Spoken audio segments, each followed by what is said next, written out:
Hello, welcome to my channel WWE Pulse.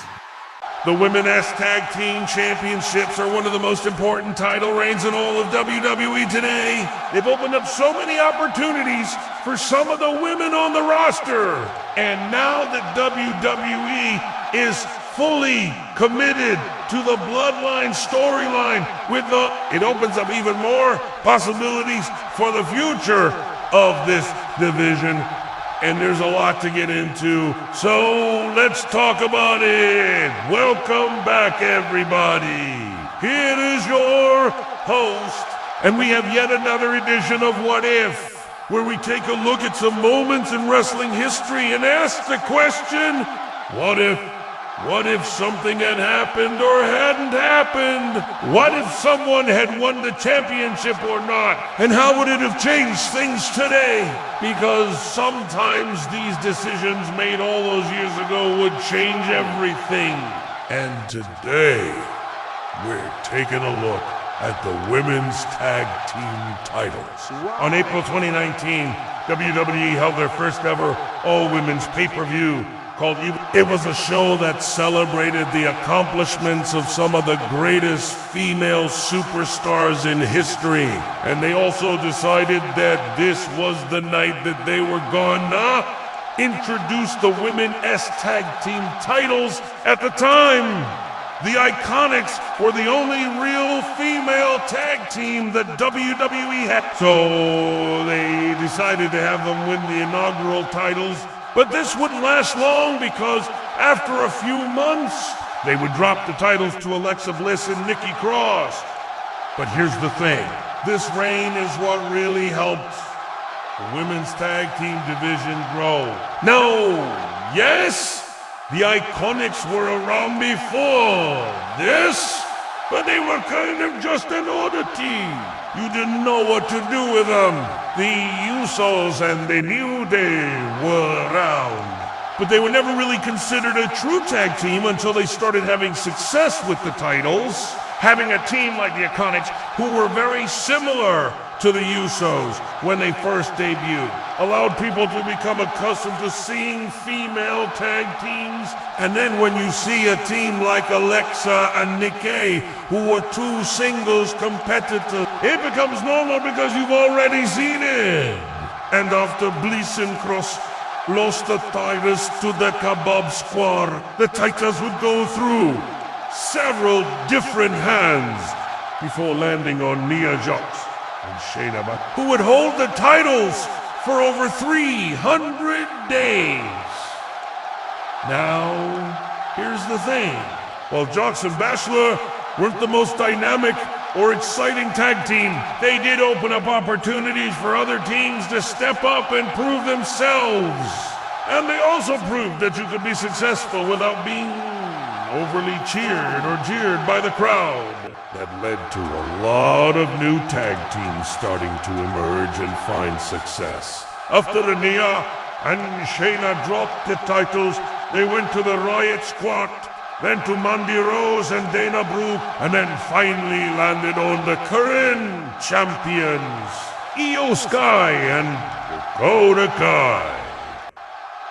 These two are one half of a faction called Damage CTRL, which also consists of Bayley. Bayley, by the way, was originally supposed to be in the match at WrestleMania, but suffered an injury that took her out of action for almost a year. She has actually just returned and is now helping out Sky and Kai as the third member of the group. Now, while this division has come a long way since its inception, there are still a lot of questions that remain. And that's what we're going to take a look at next. So right now, I want you to think back to that fateful night in 2019 at the Evolution Pit. The Iconics had just won the first ever women's tag team match and had become the inaugural champions. But what if instead of giving the titles to the Iconics, WWE had decided to leave the titles vacant? Leaving a championship vacant isn't no. In fact, it happened pretty often. When someone gets injured or when a story requires it, championships can and will be left vacant for a period of time. Now, you might be asking yourself, why would they leave the titles vacant? Well, doing this would allow WWE to focus on building up more female tag teams and feuds, and then whenever the right team came along, they could crown them as the new champion. This would lead to more opportunities for teams like Alexa Bliss and Nikki Cross, Mandy Rose and Dana Brooke, or even the Riot Squad. And it would also set up a much bigger picture for the future of the division. Imagine if WWE had announced that the titles would be defended in a tournament, allowing multiple teams to compete for the opportunity to become the new champions.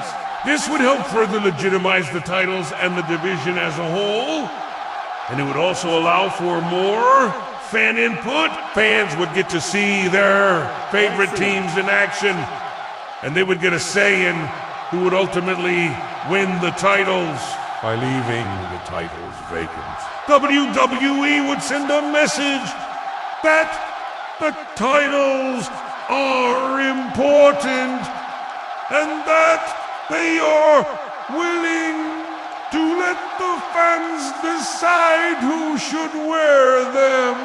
This approach would also allow WWE to be more flexible with its booking.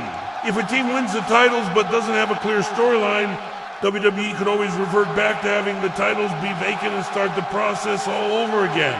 In fact, if WWE had done this, we could potentially have some teams from NXT come up and make an impact. For example, Katana Chance and Caden Carter are an excellent tag team in NXT right now and could instantly make an impact on the main roster. Or what about Gigi Dolan and JC Jane? They're also a dominant force in NXT and could cause some problems for teams. Like Damage CTRL, leaving the titles vacant would allow for a more fluid booking process and would ultimately benefit both the tag team division and the women's division as a whole. So what do you think? Would you have left the titles vacant? Or do you think it was right for the Iconics to win them? Let me know in the comments below.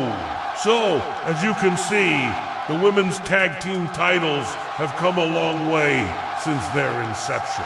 They have allowed for more opportunities for the women on the roster and have helped to build up the division as a whole. But there's still work to be done, and hopefully WWE will continue to invest in the titles and the division. And with the bloodline now fully focused on the Usos and Roman Reigns, it opens up a world of possibilities for the future of the women's tag team titles.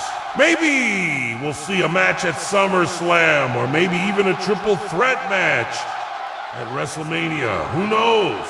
The possibilities are really endless, and I think that's a good place to end this video.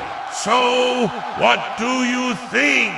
How do you feel about the future of the women's tag team division? Do you think the titles will continue to be defended on the main roster?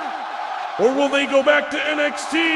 Let me know in the comments below. If you enjoyed this video, please go ahead and leave a like. If you love this channel, please consider subscribing, because I could always use more members of the crew. Thank you so much for watching.